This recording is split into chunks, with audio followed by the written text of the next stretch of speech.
శ్రీకృష్ణ పరబ్రహ్మణే నమః. శ్రీమద్ భగవద్గీతలో 2వ అధ్యాయమైన సాంఖ్యయోగంలో ఈరోజు మనం 47వ శ్లోకానికి వచ్చామండి. 47వ శ్లోకం. కర్మణ్యేవాధికారస్తే మా ఫలేషు కదాచన మా కర్మఫలహేతుర్భూః మా తే సంగోస్త్వకర్మణి. కర్మణ్యేవాధికారస్తే మా ఫలేషు కదాచన మా కర్మఫలహేతుర్భూః మా తే సంగోస్త్వకర్మణి. భగవద్గీతలో ఈ శ్లోకం అత్యంత విలువైంది. ఈ శ్లోకం కానీ మనం గుర్తుపెట్టుకుంటే మన జీవితం అంతా తరించిపోవచ్చు. ఇది చాలా గొప్ప శ్లోకం. దీనికి ఈ శ్లోకాన్ని ఎన్నో రకాలుగా అర్థం చేసుకొని అపార్థం చేసుకోవడం కూడా అవకాశం ఉంది. అటువంటి పరిస్థితి కూడా ఉంది. కానీ శంకరాచార్యుల యొక్క భాష్యం చదివితే, ఆయన చెప్పింది దారిలో వెళ్తే మనం మాత్రం తరించిపోవచ్చు. ఆయన చక్కగా అరటిపండు ఒలిచిపెట్టినట్టు ఈ శ్లోకాన్ని చక్కగా చెప్పేశారు. దాంట్లో ఏముంది విషయం అనేసి. ఇక్కడ మనం గుర్తుపెట్టుకోవాల్సిన ఒక విషయం ఉంది ఈ శ్లోకాల ద్వారా. ఏంటంటే, ఇప్పుడు మనం మానవ జన్మ ఎత్తేసాం. మన జన్మ ఎందుకు వచ్చింది అనే విషయం తెలుసుకోవడం మన వల్ల కాదు. అలాగే ఇక్కడ 84 కోట్ల జీవరాశి ఉంది. ఆ జీవరాశి కూడా ఎలా వచ్చిందో మనం చెప్పలేం. దీనికి కార్యకారణ సంబంధం మాత్రం ఉంది మొదలు మనకు తెలుస్తోంది. ఈ విశ్వం అంతా నడవడానికి, విశ్వంలోని జీవరాశి రావడానికి కార్యకారణ సంబంధంతోనే వస్తుంది అనే విషయం మనకు తెలుస్తోంది. కర్మను బట్టి జన్మ ఉంటుందని కూడా తెలుస్తుంది మనకి. మనం చేసిన కర్మను బట్టి పుణ్యం చేశామా, పాపం చేశామా, పుణ్యం చేస్తే పుణ్యలోకాలు, పాపం చేస్తే పాపలోకాలు, లేదా పుణ్యం చేస్తే గొప్ప వాళ్ళ ఇళ్ళలో పుట్టడం, లేదా పాపం చేస్తే తక్కువ వాళ్ళ ఇళ్ళలో పుట్టడం, ఆర్థికంగా కానీ, శారీరకంగా కానీ, మానసికంగా కానీ ఉండి దౌర్భాగ్యమైన స్థితుల్లో పుట్టడం, ఇవంతా మనం చూస్తూనే ఉన్నాం. మనకే ఆశ్చర్యంగా ఉంటుంది ఈ విషయం. ఏంది ఇలా ఉంది జన్మలు? ఎందుకు మన చుట్టూ ఉన్న వాళ్ళని గమనిస్తున్నప్పుడు ఎందుకు ఒక్కొక్కరింట్లో ఒక్కొక్కరు అశాంతిగా ఎందుకు ఉంటున్నారు, ఒకళ్ళెంతో చాలా సంతోషంగా ఉంటున్నారు, ఒకళ్ళు చాలా ఉన్నతంగా ఎదిగిపోతున్నారు, ఒకళ్ళు తక్కువగా దిగజారిపోతున్నారు, ఎందుకు? ఇవన్నీ ఆలోచనలు వస్తాయి. ఇవన్నీ ప్రపంచంలో ఎలా జరుగుతున్నాయి అనేది ఆ పరమాత్మ యొక్క ఆజ్ఞ ప్రకారం జరుగుతుంది. ఈ విషయం మనకు తెలిసిపోతున్న విషయం, మనం చెప్పక్కర్లేదు. మనం ఏం పుస్తకాలు చదవకపోయినా, ఏ గ్రంథాలు చదవకపోయినా, ఏ శాస్త్రాలు చదవకపోయినా ఈ విషయం మనకు స్పష్టంగా తెలుస్తుంది. ఈ విషయాన్ని ఇప్పుడు పరమాత్మ చెప్తున్నారు. ఈ విశ్వం అంతా కూడా నా ఆజ్ఞతో జరుగుతోంది. ఈ ఆజ్ఞలో జరిగేటప్పుడు నీకు మనశ్శాంతి కావాలంటే నువ్వు ఈ భూమి మీద ఎలా జీవించాలి అనే విషయాన్ని ఈ శ్లోకంలో చెప్తున్నారు. ఈయన చెప్పినట్టుగా మనం ఆచరిస్తే మాత్రం మన జీవితం సాఫీగా, హాయిగా, ఆనందంగా జరిగిపోతుంది. కానీ మనం అలా చేయం. మనం ఎలాంటి వాళ్ళం అంటే ఆయన చెప్పిన దానికి వ్యతిరేకంగా ఆలోచించేవాళ్ళం. ఎందువల్ల? మనకు మనసు ప్రశాంతంగా కూర్చోదు కాబట్టి. మన మనసు అనేక రకమైన ఆలోచనలు తీసుకెళ్తుంది. కానీ ఆ మనసు ద్వారానే మనం పరమాత్మను పట్టుకోవాలి, వేరే దారి లేదు. కాబట్టి ఆ మనసుకు ప్రశాంతత, టెన్షన్ లేకుండా చెయ్యాలి అంటే ఉండే ఏకైక మార్గం ఏందో ఈ శ్లోకం ద్వారా చెప్పేస్తున్నారు. అందుకని ఇది అత్యంత విలువైన శ్లోకం. ఈ శ్లోకాన్ని మనకి ఇంతకుముందు చెప్పాను మీకు. ఒక్కొక్క శ్లోకంలో ఒక్కొక్క పదం చెప్పుకుంటూ వచ్చాను ఇప్పటిదాకా మీకంతా. ఉత్తిష్ట అనే పదం, పండిత, మీకు ఇవన్నీ పదం ఇది ఇలాగే ఉంటుంది. ఈ పదాలు ఇంట్లో రాసి పెట్టుకోండి గోడల మీద అని చెప్పాను. అలాంటి శ్లోకమే ఈ శ్లోకమే మొత్తం అని అర్థం. 4 భాగాలు, 4 స్టెప్పులు, 4 మెట్లు. పరమాత్మను చేరుకోవడానికి 4 మెట్లు పెట్టాడు. ఇది ఆచరించడం చెప్పినంత సులభమేం కాదు, కానీ ఆచరించడం చాలా సులభం కూడా. 2 ఉన్నాయి. ఆచరించడం కష్టం అనిపిస్తుంది, ఆచరించడం చాలా సులభం అనిపిస్తుంది. 2 ఉన్నాయి దీంట్లో ఈ శ్లోకంలో. అద్భుతమైన శ్లోకం. కర్మణ్యేవాధికారస్తే, భగవంతుడు చెప్తున్నాడు నీకు పని చేయడానికి, కర్మ అంటే పని, నీకు పనులు చేయుట ఎందే అధికారము కలదు అని చెప్తున్నాడు. నీకు పనులు ఇవ్వబడ్డాయి. నువ్వు పుట్టినప్పటి నుంచి మరణించేదాకా నువ్వు పనులు లేకుండా మనం ఉండలేము. ఎందువల్ల?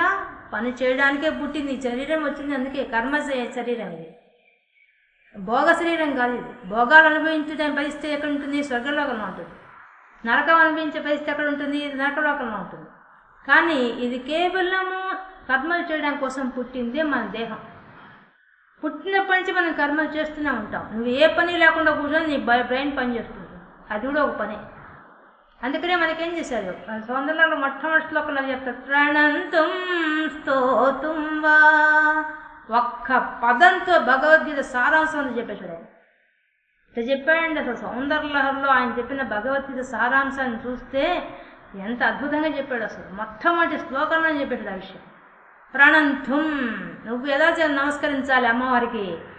నీ మనోవాక్కాయ కర్మల ద్వారా నమస్కరించాలి. అది మనం చేయడం చాలా కష్టం. అది చేసినప్పుడే నీకు జన్మలు ఉండవు. అది మొట్టమొదటి శ్లోకం చెప్పిన విషయం. ఇప్పుడు అదే విషయాన్ని మన పరమాత్ముడు చెప్తున్నారు. నీకు కర్మలు చేయాలి కానీ అది దాని మీద నీకు అధికారం లేదు. కర్మలు చేయటం ఏంది అధికారం, కానీ మా ఫలేషు కదాచన, ఫలితం మీద మాత్రం నీకు ఆశ ఉండకూడదు. ఫలితం ఆశించబా, నువ్వు పని చెయ్యి అంతే. అదేంటండి భలే చెప్పారా? అది ఎలా చేస్తారండి? మేము అన్నీ ముందే ఊహించుకుంటాం, అది వస్తుంది ఇది వస్తుంది ఊహించుకున్న పనులు చేస్తాము, లేకపోతే ఎందుకు పని చేస్తాం? అవన్నీ చేయంగా.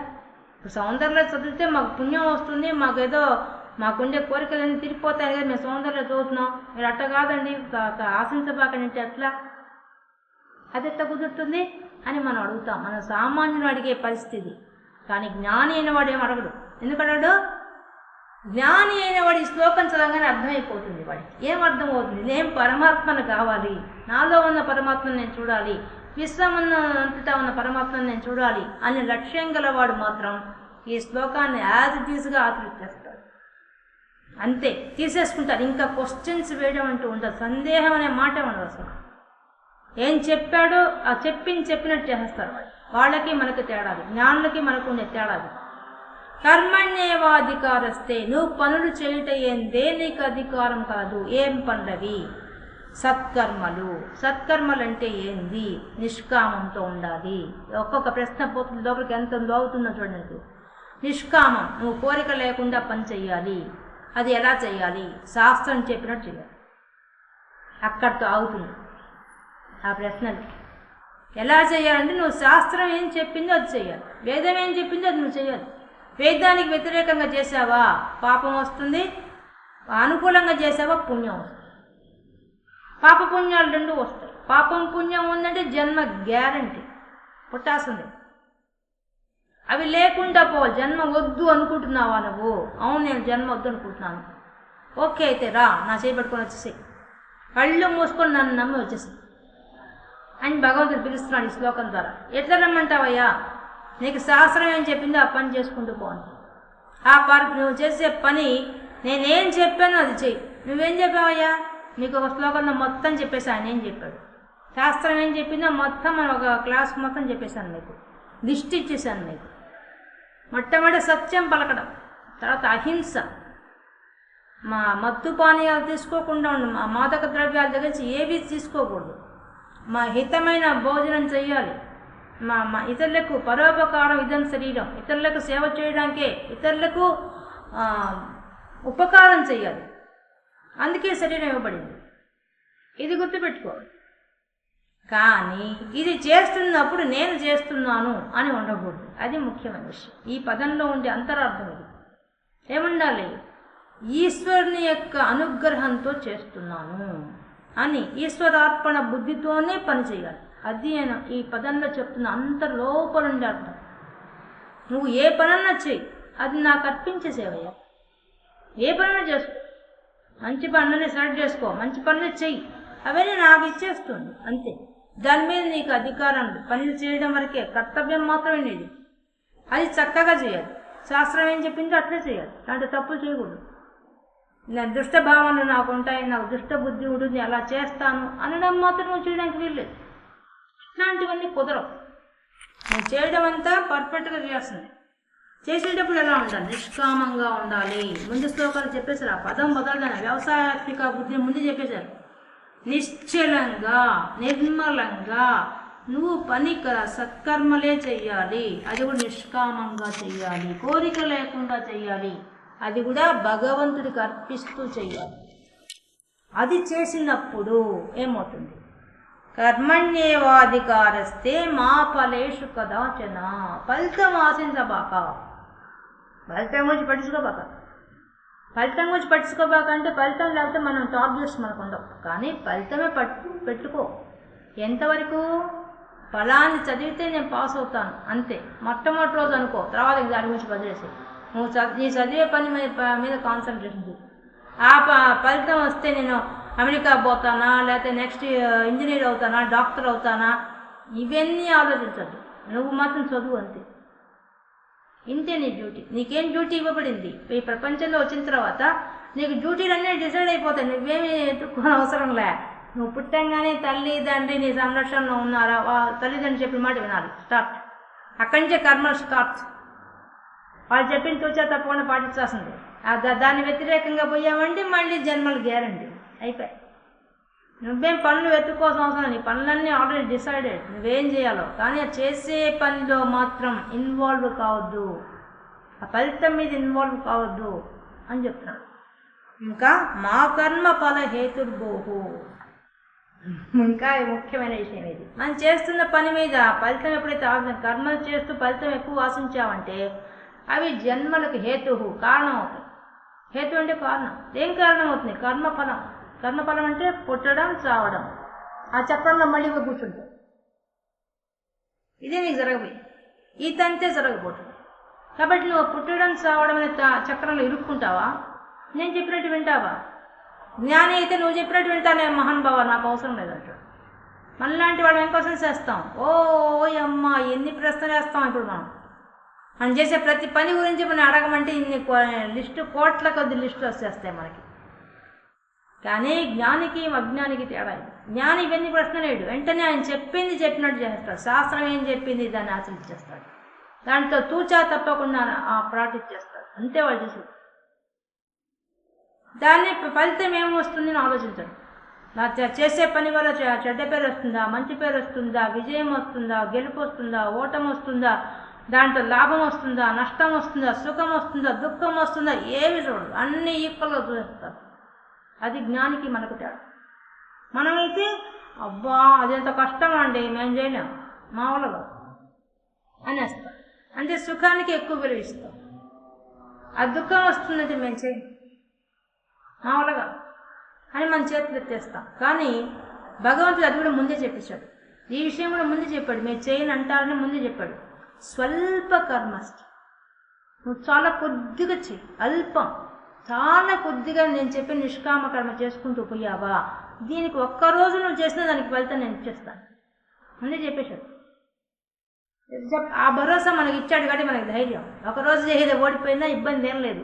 నువ్వు ఒక్కరోజు చేసిన దానికి కూడా ఫలితం గ్యారంటీ, దాంట్లో సందేహం ఏం లేదు. అంటే మిగతా ప్రపంచ విషయాలు నువ్వు ఒకరోజు చేస్తే వాళ్ళు ఒప్పుకోరు. వాళ్ళు సంవత్సరం డ్యూటీ ఇస్తే సంవత్సరం డ్యూటీ చేసిన తర్వాత నీకు ఫలితం ఇస్తారు. నెల రోజులు డ్యూటీ చేసిన తర్వాత నెల రోజులు జీతం ఇస్తారు. కానీ భగవంతుడు అలా కాదు, నువ్వు ఒక్కరోజు చేసినా దానికి బెనిఫిట్ ఇచ్చేస్తాడు. ఆయన చెప్పేశాడు ఆ విషయం. కాబట్టి మనకేం భయం లేదు, ఆయన చెప్పినట్టు చేసుకుంటూ పోవాలి. తర్వాత ఇంకేం చెప్పాడు? మాతే సంగోస్త కర్మణి. సరేనయ్యా బాగుంది, నీకేం చెప్తావు కూర్చొని ఒడ్డున కూర్చొని, పనులు చేస్తే కదా ఫలితం ఆశిస్తాం, ఫలితం ఆశిస్తే కదా నువ్వు జన్మనిస్తానంటున్నావు. కాబట్టి అసలు పని చేయకుండా మానేస్తే పోలా అంటావా? భగవంతుడే మంత్రం కోసం నేను ఆన్సర్ చెప్తున్నాడు. జాగ్రత్త, పనులు చేయకుండా ఆపావా దాన్ని కూడా పనిష్మెంట్ ఇచ్చేస్తాం. సోమర్థనం వహిస్తావా, బద్ధకం చూపిస్తావా, దాన్ని కూడా పనిష్మెంట్ ఇచ్చేస్తాం, నో డౌట్. నువ్వు చెప్పిందే కదా బాబు, నువ్వెందుకు పని చేయమంటావు, ఫలితం వద్దంటావు, మళ్ళీ దాంట్లో మళ్ళీ దాన్ని పని చేస్తే దాంట్లో వచ్చి దానికి జన్మకు కారణం నేనే అని చెప్తావు. పోవా ఎవరు పని చేస్తారు అంటావేమో, అవేం కుదవు, ఆ పప్పులేం ఉడకవు నా దగ్గర అని భగవంతుడి శాసనం ఇది. ఇంత చక్కగా చెప్తున్నాడు. ఇది ఆచరిస్తే చాలా సులభం. ఎలా సులభం చూద్దాం. ఒక ఎగ్జాంపుల్ తీసుకున్నాం. ఒక వేద పండితుడు ఉన్నాడు ఒక గ్రామంలో. ఆయన వేదాంగాలు చదువుకున్నాడు, బాగా జ్ఞానం ఉంది ఆయన. ఆయన గృహస్థ ధర్మం ప్రకారంగా పెళ్లి చేసుకున్నాడు. ఆయనకి 2 పిల్లలు పుట్టారు. ఆయన యొక్క తల్లి, తండ్రి, తాత వాడు సంపాదించిన సంపాదన బాగా ఉంది. అందువల్ల ఆయన ఏం చేశాడంటే శాస్త్రం ఏం చెప్పిందో వాళ్ళ తల్లి, తండ్రి అందరూ కూడా, వాళ్ళ తాత ముత్తాతలు కూడా జ్ఞానం సంపాదించి జ్ఞానాన్ని వాళ్ళ ఆచరణలో పెట్టేశారు, నడిచి చూపించేశారు వాళ్ళు. అందువల్ల ఇతను కూడా అదే మార్గంలో నడుస్తున్నాడు. నడుచడం వల్ల ఏమైపోయింది, కాలాలు మారాయి. వాళ్ళ కాలంలో ధర్మం బాగా ఉండేది కాబట్టి వాళ్ళ జరుగుబాటైంది. కానీ ఈయనకి వచ్చేసరికి కలియుగ ప్రభావం వచ్చేసింది, చాలా మార్పు వచ్చేసింది చుట్టూ ఉన్న ప్రపంచంలో. కానీ తల్లి తండ్రి చూపించిన బాటను మాత్రం తలుచుకోలేదు. ఆయన ఏం చేసి శాస్త్రాన్ని చదువుకున్నాడుగా. ఆయన ఏం చేస్తున్నాడంటే ఉదయం లేచి తను చదువుకున్నవన్నీ ఉచితంగానే అందరికీ చెప్పడం మొదలుపెట్టేశాడు. అందరికీ ఆ గ్రామంలో ఉండే పెద్దవాళ్ళకి సంబంధించిన భారతం, రామాయణం, భాగవతం చెప్పడం, చిన్నపిల్లకాయలకు సంబంధించిన చదువంతా, వేద విద్య అంతా అందించడం, అన్నీ ఉచితంగా చెప్పడం మొదలుపెట్టేశాడు. తనకు భగవంతుడు ఇచ్చిన శక్తి ఏముందో అది ఈశ్వరార్పణగా స్వార్థం ఆశించకుండా కర్మ చేసుకోమని చెప్పాడు కదా భగవంతుడు, అదే చేసుకుంటూ పోతున్నాడు. కానీ భార్య వచ్చింది. భార్య ఒప్పుకుంటారా? కానీ ఆ భార్య కూడా చాలా గొప్పది. అందువల్ల ఆమెకు కూడా, ఆయనకంత చదువు రాదు, కానీ ఆమెకు కూడా ఈ విషయాన్ని నూరి పోశాడు ఆయన. ఇది మనకు శాస్త్రం చెప్తోంది. ఈ శాస్త్రంలో ఏం చెప్పిందో అది చేద్దాం అంతే. దీనివల్ల నువ్వు తరిస్తావు, నేను తరిస్తాను, మన పిల్లలు తరిస్తారు, ఏం ఇబ్బంది లేదు. ఇప్పుడు మా తల్లిదండ్రులు చేసిన పుణ్యం వల్ల మనకింత మాత్రం జరుగుబాటు వచ్చేసింది. ఎందువల్ల భగవంతుడు చూసుకుంటున్నాడు అన్ని విషయాలు, మనకేం సంబంధం లేదు. కాబట్టి ప్రశాంతంగా కాలం గడుపుతాం. నువ్వు మాత్రం వేరు ఆలోచనలు పెట్టుకోవద్దని రోజు ఆమెకు చెప్పేవాడు. ఆమె కూడా అందరితో పాటు చెప్పేటప్పుడు అందరూ కూర్చొని వింటోంది. అందువల్ల ఆమె కూడా మోటివేషన్ అయింది ఆయన మాటలకి.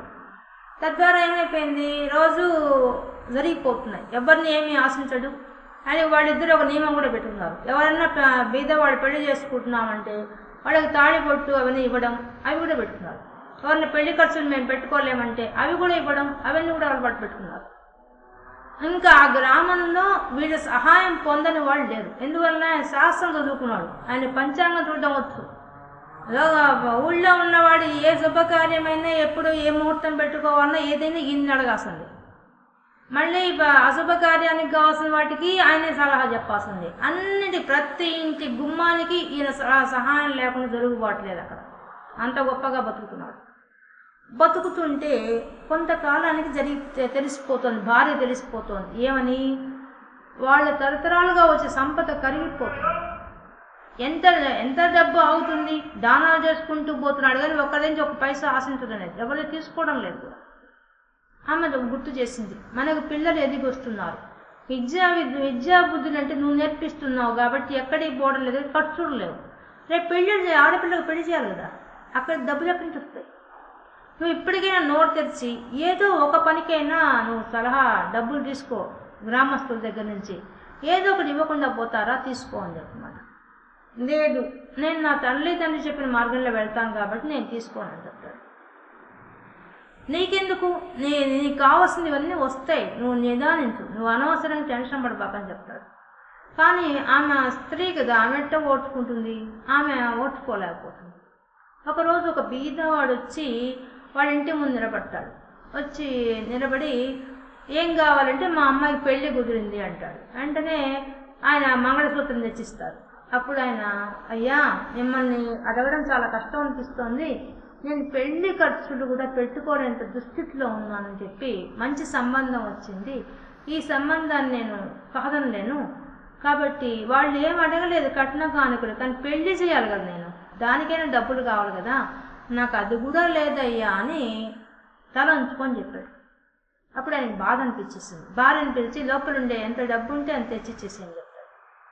అప్పుడు ఆమె చూస్తుంది, ఏంటండి మన డబ్బంతా అయిపోతుంటే మళ్ళీ ఇంకోళ్ళకి ఇమ్మంటారేంటి, మన పిల్లలకు పెళ్లి వీడికి వచ్చేసింది కదా అంటున్నారు. నువ్వు ముందు ఇవ్వు, తర్వాత చూస్తాము, నా కూతురు సంగతి మనం చూద్దాం, ముందు ఇచ్చి అతనికి చాలా అవసరంగా ఉంది ఇచ్చేసి అంటాడు. సరే ఆమె తెచ్చి ఇచ్చేస్తుంది. అతను వెళ్ళిపోతాడు. అతను వెళ్ళిపోతుంటే గ్రామస్తుడు ఇంకోటి ఎదురవుతాడు. ఏమయ్యా అంత సంతోషంగా వస్తున్నావంటే, నా కూతురు పెళ్లి కుదిరింది, ఎవరు సహాయం చేస్తారని దిగులు పడిపోయాను, కానీ ఆ బ్రాహ్మణుడు నాకు పెళ్లి ఖర్చుతో సహా ఇచ్చేశాడు, మంగళసూత్రంతో సహా ఇచ్చేశాడు, ఇంకా నాకు నిర్విఘ్నంగా జరిగిపోతుంది కార్యము అని చాలా సంతోషంగా ఉంది నాకు అంటాడు. ఆ అతను అంటాడనమాట, నీ సంగతి ఆలోచించావు, ఆ బ్రాహ్మణ సంగతి ఏమైనా ఆలోచించావా? ఈ మధ్య మనం గమనించామా, ఆ ఇంట్లో పరిస్థితులు కొంచెం మారుతున్నాయి. ఇంతకుముందు ధనరాశులు వాళ్ళ ఇంట్లో లేవు, కొంచెం మారుతోంది. గ్రామస్తుల్లో ఉండి మనమేం గమనించడం లేదు వాళ్ళ బాగోగుల గురించి. నువ్వేం ఇచ్చేది లేదా, అన్ని తీసుకోవడమేనా అంటంట. అయ్యా, ఆయనకి ఇచ్చేంత గొప్పతనం నా దగ్గర ఏముందయ్యా అంటాడు.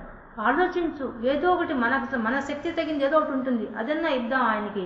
ఆయన పరిస్థితి చాలా తారుమారు అవుతోంది, మనం ఈ మధ్య గమనిస్తున్నాం వాళ్ళని అంటాడంట. సరే అని చెప్పి ఇంకా పెద్దవాళ్ళ దాకా వెళ్ళిపోతుంది ఆ విషయం. ఒకరికి వచ్చిన ఆలోచన ఆ గ్రామంలో ఉండే పెద్దల దాకా ఆ విషయం వెళ్ళిపోతుంది. వాళ్ళందరూ గమనిస్తున్నారు అనే విషయం ఈయన గమనించుకోవాలి. ఈయన పాటికి భగవంతుడు చెప్పాడు, పని చేసుకుంటూ పోవడం తప్పితే ఇంక మిగతా ఏవి ఆలోచించాడు. ఆయన ఫలితం గురించి కూడా ఆలోచించాడు, అట్లాంటి వాడు ఆయన. అప్పుడు ఆయన ఏం చేస్తాడు, ఒకరోజు భార్య విసుక్కుంటుంది, ఇట్లా నువ్వు ఊరికే రోజు అందరికీ అన్ని దానాలు చేసుకుంటూ అన్ని చేసుకుంటూ పోతే రేపు నా కూతురు పెళ్లి సంగతి ఏంటి, దాని గురించి ఆలోచిస్తావా లేదా అని కూర్చుంటుంది అని అంటూ, డబ్బు సంపాదించే మార్గం అని ఆలోచించవయ్యా మానవ అంటుందన్నమాట. అప్పుడు ఆ మాట కొంచెం తగులుతుందండి. నిజమే కదా, నా కర్తవ్యాన్ని గుర్తు చేశావని చెప్పి వెంటనే ఆయన ఏం చేస్తాడు, ఆయన పెద్ద పెరడు ఉంటుంది సందులో, ఆ పెద్ద ఇల్లు అది, ఆ ఇంటికి సందులో పెద్ద పెరడు ఉంటుంది. వెంటనే అక్కడ పోయి చెట్లు నాటడం మొదలు పెడతాడు. చెట్లు నాటాలన్నా విత్తనాలు కొనుక్కోవచ్చుకోవాలి, అన్నీ చేయాలి కదా ఆయన. ఇప్పుడు ఆయన రోజు వచ్చే శిష్యులంతా ఆయన గమనిస్తున్నారు, ఎందుకంటే వాళ్ళ ఇంట్లో ఆర్థిక పరిస్థితి బాగా దెబ్బతింటున్నారు, చూస్తున్నారు. వాళ్ళు ఏం చేస్తారు, మేము గురువుగారు మేము నాడతామని వాళ్ళు ఉత్సాహంగా వచ్చేసి అందరూ వచ్చి చెట్లు నాటడానికి సహకరిస్తారు. ఇక ఊళ్ళో వాళ్ళు వీళ్ళ గురించి పరిశోధన చేస్తున్నారుగా అందరూ. అప్పుడు వాళ్ళు ఏం చేస్తారు, వాళ్ళ ఇళ్ళల్లో ఉండే చెట్లకు ఉండే విత్తనాలు తీసుకొచ్చి వాళ్ళ దొడ్డు అంత సహాయం చేస్తారు.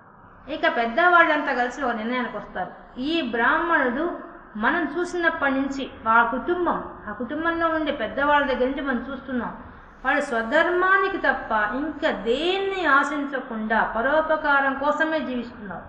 అటువంటి కుటుంబాన్ని, అటువంటి వాళ్ళని బతికించాలి మనం, వాళ్ళ వల్ల ధర్మం నిలబడుతుంది. కాబట్టి మనం కూడా మన చేతనేం చేయాలని నిర్ణయించుకుంటాం.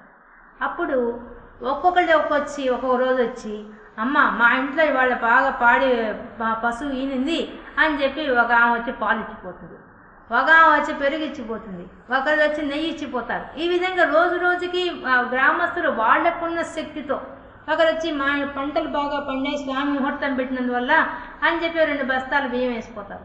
ఇలా ఒక్కొక్కటి ఇవ్వడం మొదలు పెట్టేస్తారు. అప్పటిదాకా ఎవ్వరు ఏం ఇవ్వలే వాళ్ళకి, అందరూ వాళ్ళు సహాయం చేసుకున్నారు కానీ ఒక్క వస్తువు కూడా ఇవ్వలే వాళ్ళకి. ఇంకా ఆయన ఏం చేశాడు, కూరగాయలు వేయడం వల్ల ఆ కూరగాయలు పండడం వల్ల అవన్నీ తీసుకొచ్చి తన ఇంటి ముందే ఒక బండి పెట్టి ఆ బండి మీద పెట్టి చాలా తక్కువ ధరకి, బయట ఉండే మార్కెట్ రేటు కన్నా చాలా తక్కువ రేటుకి అమ్మడం మొదలుపెట్టాడు. అప్పుడు వాళ్ళంతా ఏం బ్రాహ్మణవయ్యా, ఎట బతుకుతావయ్యా నువ్వు, ఇంత అమాయకంగా ఉన్నావు, బయట ఇదే వస్తువు ఎంతో రేటు అమ్ముతోంది, నువ్వెందుకు తక్కువ రేటు అమ్ముతున్నావు అంటే, అయ్యా ఇది భగవంతుడు నాకు అనుగ్రహించింది అయ్యా, దీని మీద కూడా నేను బతకడానికి ఏదో నా జీవితం గడవడం కోసం పెట్టుకోవచ్చు, కానీ అంతకుమించి ఆశ పెట్టుకుంటే భగవంతుడు శిక్షిస్తాడు దీనికి, నాకు మళ్ళీ జన్మలు నాకు వద్దు, నేను మళ్ళీ ఇట్లే ఉంటాను, నా వల్ల కాదని చెప్పి ఆయన తక్కువగా అమ్ముతుంటాడు. కానీ దీనివల్ల ఏమైపోతుంది, ఉండే ఆ గ్రామంలో ఉండే వాళ్ళందరికీ ఈయన మీద సానుభూతి వచ్చేస్తుంది. తన ధర్మాన్ని కోసం ఇంత సహనం, ఇంత ఓర్పు, ఇంత శ్రమ, ఇంత పరోపకారం ఇదం శరీరం అనే ఒక్క శాస్త్రం వాక్యాన్ని పట్టుకొని దాన్ని ఇంత చక్కగా ఆచరిస్తున్నాడని చెప్పేసి ఆయనకి అందరూ సహాయం చేయడం మొదలు పెట్టేస్తారు. ఇంకా ఏదో ఒక విధంగా వాళ్ళకి వచ్చింది లాభం, ఏదో లాభం దాన్ని అది తీసుకొచ్చి ఈయనకి ఇవ్వడం మొదలు పెడతారు. అయ్యా మీరు మన ముహూర్తం పెట్టారు, దీనివల్ల మాకు ఇది వచ్చింది, ఇది తీసుకోండి అని అందరూ ఇవ్వడం మొదలు పెడతారు. ఒకరోజు ఒక బాటసారి చాలా అలసిపోయి ఉంటాడు, నడిచి అల్లాడిపోతుంటాడు. ఆయన వచ్చి అంత అన్నం పెట్టండి అమ్మా అంటూ ఈయన వాకిట్లో పడిపోతాడు.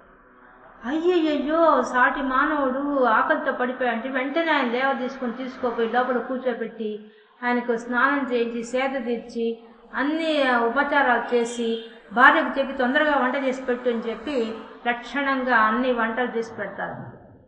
ఆయన చూస్తాడు, నేనెవరో నీకు తెలుసా అంట. నాకెవరో మీరు తెలియదండి అంటాడు. మరి నాకెందుకు ఇంత చేస్తున్నావు? నేను ఒకవేళ దొంగనే ఉంటేనేమంతా నేను దోచుకోపోతే ఏం చేస్తావు అంటాడు. అయ్యో, ఆ భగవంతుడి అనుగ్రహంతో అట్లాంటి వాళ్ళు ఎవరు మా ఇంటికి ఇప్పటిదాకా రాలేదండి.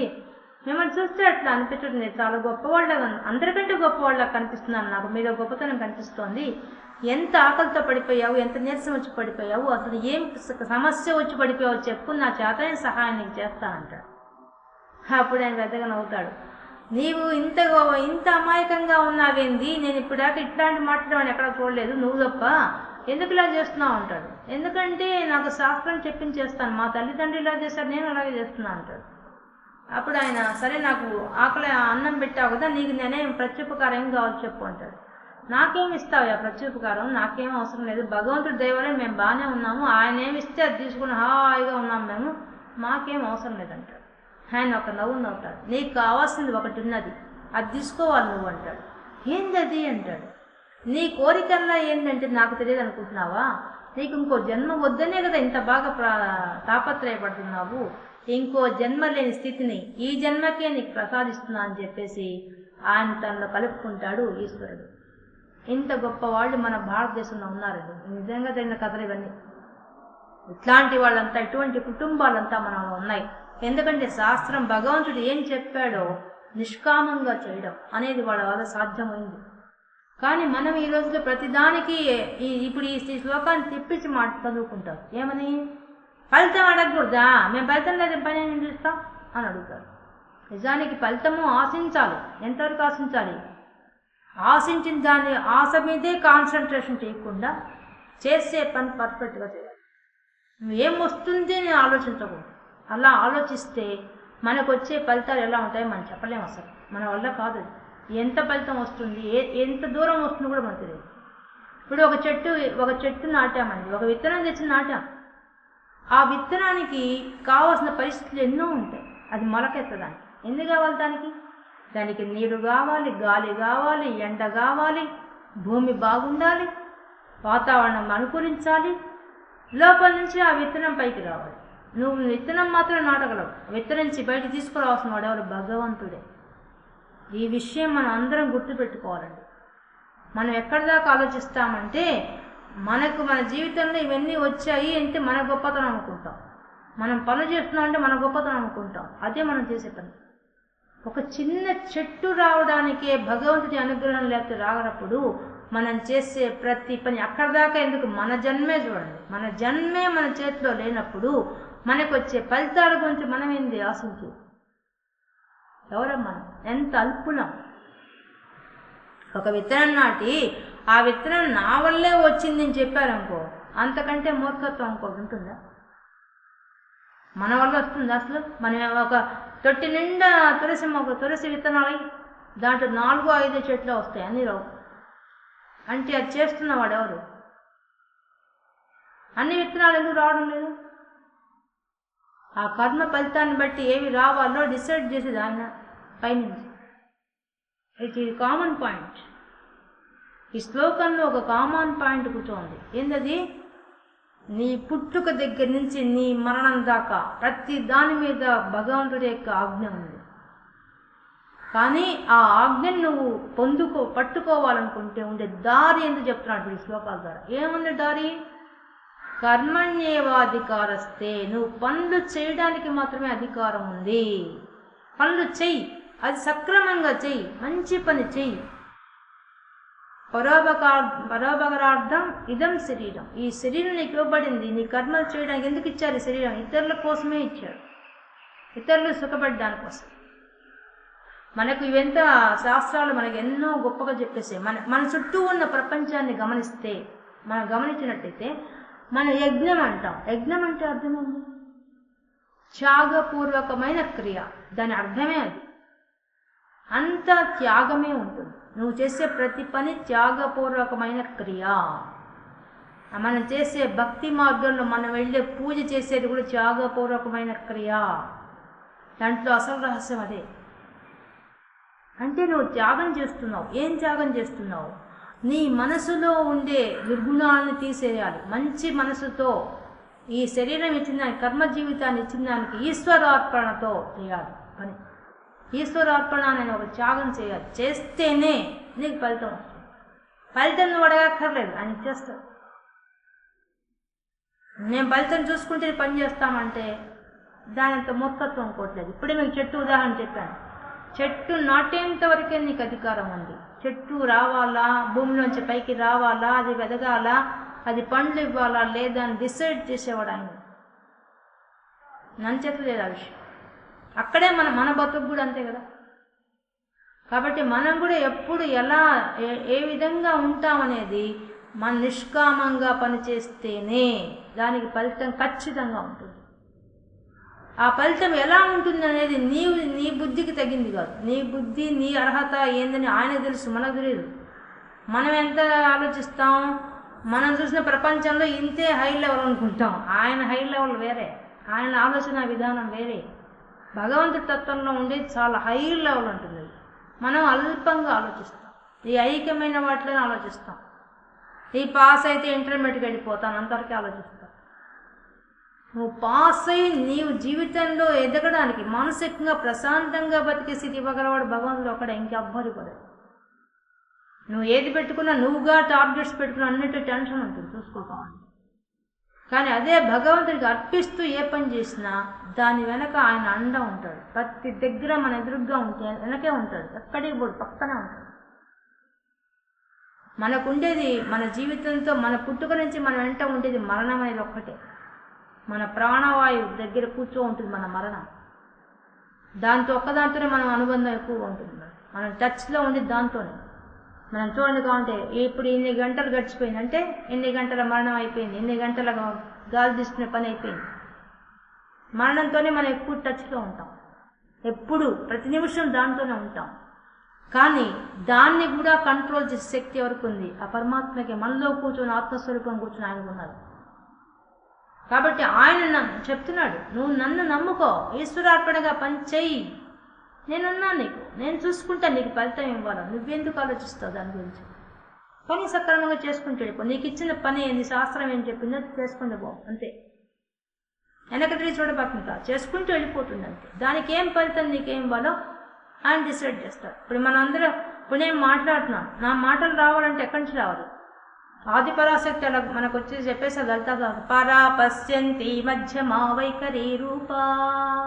ఆ ఆది పరాశక్తి నా మెదడులో కూర్చొని అక్షరాలను పదాలుగా చేసి, పదాలను వాక్యాలుగా చేసి, వాక్యాలను పారాగ్రాఫులుగా చేసి, వ్యాసాలుగా చేసి, నా యొక్క వెన్నెముకలోంచి ప్రయాణం చేసి పశ్యంతి అయి మధ్యమై పశ్యంతి అయి వైఖరి అయి మాట రూపం ఇస్తుంది.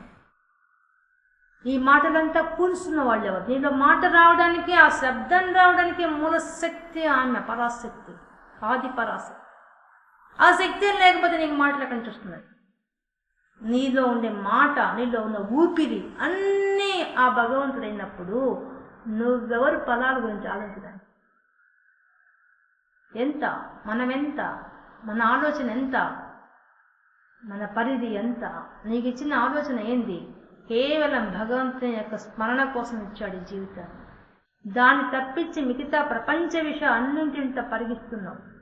దాన్ని తప్పించుకొని నువ్వు నిలబడాలంటే ఏకైక మార్గం ఈశ్వరార్పణ బుద్ధితో, నిష్కామంతో పని చేస్తేనే నీకు ఫలితం నేను ఇస్తాను. ఫలితం నేను ఇచ్చేవాడిని, నువ్వు కాదు. ఇంత భరోసా మనకిస్తున్నాడు ఈ శ్లోకం ద్వారా. ఇక మనకేం కష్టం అండి? హాయిగా పని చేసుకుంటూ పోవాలి. అది కూడా మంచి పనులు. మిగతా పనులు మనకు అనవసరం. ఆ మంచి పని కూడా ఫలితం ఏమిస్తుందో ఆలోచన అవసరమే లేదు. దాన్ని పక్కన పెట్టేది ఆయన చూసుకుంటుంటాడు. ఆయన ఇప్పుడు మనం అనుకున్నామా? ఏది? భగవద్గీత మొదలుపెట్టాం, సౌందర్య లహరి, శివానంద లహరి, మధ్యలో అనుకోకుండా లలిత అష్టోత్తరం, ఇప్పుడు దక్షిణామూర్తి స్తోత్రం. ఏమన్నా ఊహించాము మనం? అసలు ఆ ఫలితం ఊహించాము? అసలు ఒక్కొక్క మెట్టు మెట్టు మెట్టు జ్ఞానం వైపు తీసుకెళ్ళిపోతున్నాం. మన లైఫ్లోకి దక్షిణామూర్తి మధ్యలో వస్తాడు అనుకున్నాం? అసలు ఆ సిలబస్ మన సిలబస్లో లేదు. అది మన సిలబస్లో ఉండేది ఏంది? ఓన్లీ సౌందర్య లహరి, శివానంద లహరి, వీలైతే లలితా సహస్రం, భగవద్గీత కూడా ఎంటర్ అయిపోయింది. ఇవన్నీ ఎవరు ఒక జ్ఞానంలో ఒక్కొక్క మెట్టు ఎవరు ఎక్కిస్తున్నారు? ఎవరి ప్లాన్ ప్రకారం జరుగుతోంది? ఇంకో విషయం మనం గమనించాలి. ఇప్పుడు ఒకే టైంలో రోజు ఒకే టైంలో నేను ఇక్కడ కూర్చోబెట్టున్న వాడెవరు, మిమ్మల్ని అందరినీ ఆ టైంకి అటెండ్ చేస్తున్న వాడెవరు, అన్ని పరిస్థితులను సక్రమంగా తీసుకొచ్చి కూర్చోబెడుతున్న వాడెవరు అంటే ఎవరి ప్లాన్ ప్రకారం జరుగుతుంది అది? వెనక ఉండి నడిపిస్తున్న వాడెవరు? ప్రతి పని వెనక ఆయన హస్తం కనిపిస్తుంది. ఆయన హస్తం లేకుండా మనం ఎక్కడికి పోలేము. మనకు బాగా తెలుస్తున్న విషయం. మన ఊపిరి ఆయన చేతిలో ఉన్నప్పుడు ఇంక అన్నీ ఆయన చేతిలో ఉన్నట్టే కదా. ఏమున్నాయి, వేరేవేముంది ఆయన చేతిలో లేకుండా? అలాంటప్పుడు మన ఆలోచన ధోరణి ఎలా ఉండాలి? అంతా భగవంతుడి అనుగ్రహం, భగవంతుడి యొక్క దయ అని ఆలోచించే కొద్దీ అప్పుడు మనకెంత ఆనందం వస్తుందో. అబ్బా భగవంతుడు మన వెనకున్నాడు, ఎంత బాగా నడిపిస్తున్నాడు, అబ్బా అబ్బా అబ్బా అనిపిస్తుంది. రోజు రోజుకి ఆనందం పెరిగిపోతుంది. నీకు కావాల్సిన ఆనందమే, మనం సాధించవలసిన ఆనందమే. ఆనందం కోసమే కదా మన ప్రయత్నం అంతా, నా జీవితం అంతా ఆనందం కోసమే కదా. ఆ ఆనందం ఎటువంటిది? అంతులేని. అటువంటి ఆనందం ఇవ్వగల శక్తి భగవంతుడికి మాత్రమే ఉంది. కాబట్టి ఈ శ్లోకం ద్వారా మనకు భరోసా ఇస్తున్నాడు. మీరు మీ జీవితం బతికినంత కాలం హాయిగా గడిచిపోవాలంటే ఒక్కటే పని చేయండి. ఏం పని చేయాలి? నిష్కామంగా, కోరిక లేకుండా నీ యొక్క ధర్మాన్ని, స్వధర్మాన్ని. ఇప్పుడు ఆ బ్రాహ్మణుడి యొక్క జీవితం స్వధర్మం, ముఖ్యమైన విషయం స్వధర్మం. ఈ స్వధర్మం ముందు భగవద్గీతలో మొట్టమొదటి అదే చెప్పాడు. నువ్వు స్వధర్మాన్ని ఆచరించాలి, అది శాస్త్రం చెప్పినట్టు ఆచరించాలి, అది భగవంతుడికి అర్పిస్తూ చేయాలి. చేసినప్పుడు ఫలితం ఆయన ఇస్తాడు. నీకేం ఫలితం ఆయన తెలుసు, మనకు తెలియదు ఆయన ఏం ఫలితం ఇస్తాడు. ఆయన ఒక్కొక్క మెట్టు ఎక్కించుకొని ఆయన తీసుకెళ్ళి ఆయన ఫలితం ఇచ్చుకుంటూ పోతాడు. కానీ మనం చేసి గమనైపోయి మనం ఏం చేస్తాం? మేమండి నేడు నుంచి చదువుతున్నామండి, ఇది చేస్తున్నామండి, అది చేస్తున్నామండి, ఏం చేస్తున్నాం? అన్నీ ఆయన చేస్తున్నాం. మన సొంతగా ఏమీ చేయలేం, మన వల్ల కాదు. ఏది చెయ్యాలన్నా వెనక భగవంతుడి సంకల్పం లేకుండా ఏమీ చేయలేం. మన అసహాయం ఆ విషయంలో. కానీ ఆత్మవాన్ ముందు శ్లోకం చెప్పేశాడు, నిన్ను సహాయం లేకుండా జీవించే స్థితిని నేను ఇస్తాను నీకు. ఇంకోటి సహాయం లేకుండా నువ్వు జీవించే స్థితిని నేను ఇస్తానని చెప్తున్నాడు భగవంతుడు. ఇంతకంటే ఏం కావాలండి? ఎవరు చెప్తారండి? భూమి మీద ఒక్కడు చెప్పగలరా? ఆ భరోసా, ఆ ధైర్యం భగవంతుడు మాత్రం చెప్పగలరు. ఎందువల్ల మన ఊపిరిలో కూర్చోన్నాడు కాబట్టి ఆయన ఒక్కడే ఇవ్వగలరు ఆ ధైర్యం. కాబట్టి నన్ను పట్టుకో, నిష్కామంగా చేసుకో అనే ఇంత గంభీరమైన విషయాన్ని ఈ శ్లోకంలో పెట్టి భగవంతుడు మనకి చెప్తున్నాడు. ఎంత అద్భుతమైన శ్లోకం ఇది. కర్మణ్యేవాధికారస్తే తే, ఓ అర్జున, నీకు కర్మ చేయుటయందే అధికారం కలదు. మా ఫలేషు కదాచన ఎప్పటికీ వ్యక్తి పరిస్థితుల్లో కూడా ఫలితాన్ని మాత్రం కోరుకోవద్దు. అది నువ్వు చెయ్యి.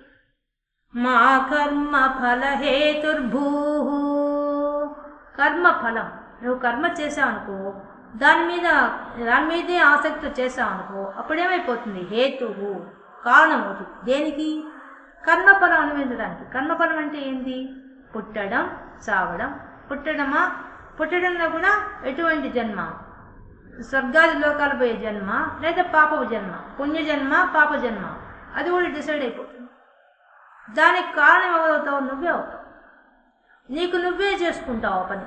నువ్వు చేసుకోవడం కన్నా వదిలేసావు అనుకో, నాకు వదిలేసే, నీకు మంచి ఉత్తమ జన్మ ఇస్తా, లేదా నేను హాయిగా నన్ను కలిపేసుకుంటావు. అది ఈజీ కదా మా పని చేసి. కానీ ఇలా చెప్పానని చెప్పేసి మాతే సంగోస్త్వ కర్మణి అకర్మణి, కర్మలు చేయకుండా మానేస్తావా?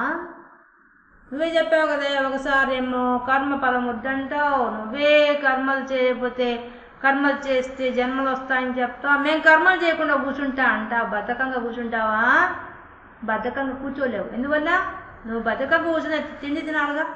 తిండి తినాలంటే పని చేయాలిగా. పని చేయాలంటే మళ్ళీ పాపం కర్మ చేయాల్సిందిగా. కర్మ చేస్తే దానికి మళ్ళీ పుణ్యం పాపం ఉంటాయిగా. తప్పించుకోలేవు. ఏమీ చేయకపోయినా నీ మెదడు ఆలోచిస్తుంది, దానికి కూడా పనిష్మెంట్ ఉంటుంది. కాబట్టి అసలు చేయకుండా ఉండదానికన్నా చేసే కర్మ ఏదైనా మంచిదిగా సెలెక్ట్ చేసుకో. ఆ సెలెక్ట్ చేసుకున్న దాన్ని నువ్వు సక్రమంగా చేసి నాకు అర్పించి నిష్కామంగా చేసి ఇచ్చావా, ఇక నీకు తిరుగులేదు. నీ జీవితం ఉన్నంతకాలం హాయిగా ఉన్నతంగా జరిగిపోతుంది. మరణించిన తర్వాత నన్ను చేరుకుంటావు. ఇది సులభమైన మార్గమయ్యా అని సులభంగా చెప్పేశాడు కృష్ణ పరమాత్మ. ఈరోజు మనం సాంఖ్యయోగంలో 47వ శ్లోకంలో ఉండే గొప్ప విషయాన్ని, భగవంతుని యొక్క సందేశాన్ని తెలుసుకున్నాం.